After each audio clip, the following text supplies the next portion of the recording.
Years ago that I first uttered the words in Hong Kong that China is at war with faith. It's a war they will not win, but it is a war, and we're in it, and you're all involved in it. I am honored, I'm privileged to be here, to have put forward this book. It's taken a lot of work, a lot of effort, a lot of sacrifice. You're going to hear from a number of people that are profiled in the book today, briefly, way too briefly. Their stories really merit movies being made about them. They're really that dramatic of a story. And there's so much persecution behind the stories, both individually and the families and everybody they know and anybody they still know in China. It still goes on to them today. That's what we're talking about.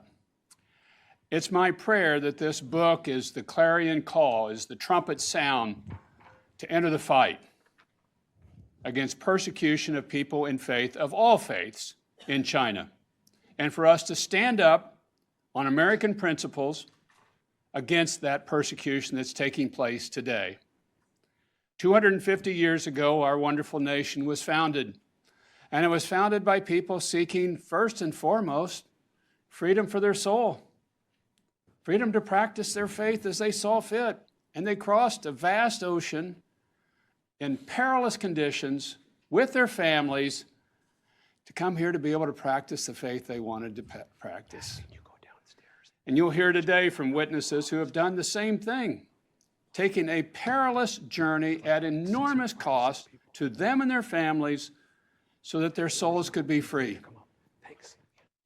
And is that the world we want to have and to leave to our descendants, one where that persecution has taken place?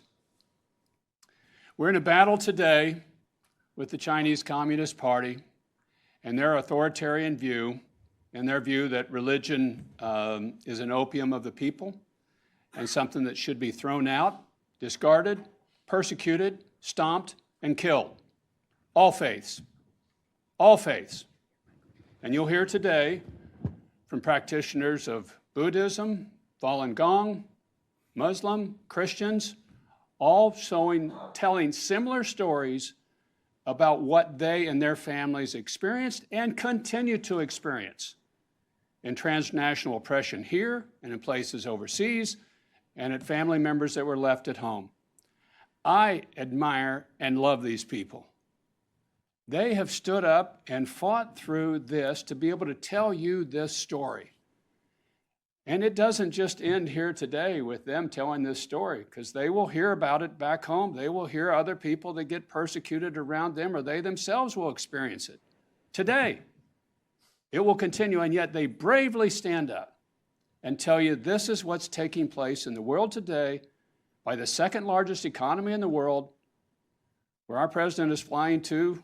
At the end of this meeting, he'll take off with his staff to Beijing to enter into talks with President Xi Jinping, a regime that's killed more of its own people than any regime in the history of mankind, a regime that's at war with us, whether we realize we're at war with them or not. That's the stakes, and that's where we are today. And I think we need to be sober-minded about it. I hope the president's trip is very successful. This president has done more than any president of modern times to push for religious freedom. He believes the world needs more religion. That's a direct opposite of what the Chinese Communist Party believes, who believes there should be no religion whatsoever in the world. And those two systems are in clash and in a course of clashing with each other. This is the clash of civilizations. And you're going to hear directly a part of it from people here today who have experienced that in the most horrific ways that you can imagine. Their children being killed, their spouses being killed, people being taken from of them in their very eyes and told, well, Xi Jinping could stop your being attacked. Xi Jinping could get you out of prison. Where's your God? Why didn't your God get you out of prison? Those are direct quotes that people have heard. And there are people here today that Michael Arkush and I interviewed that have been in jail up to 5 times in China, hung on a bar like a cross till nearly dead, and then asked to sign statements saying, God's a fraud, Jesus doesn't exist, it's all fake.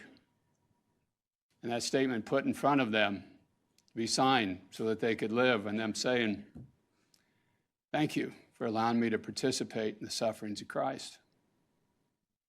That type of faith you're going to hear about, and it's that type of faith that scares the CCP more than our aircraft carriers or our nuclear weapons.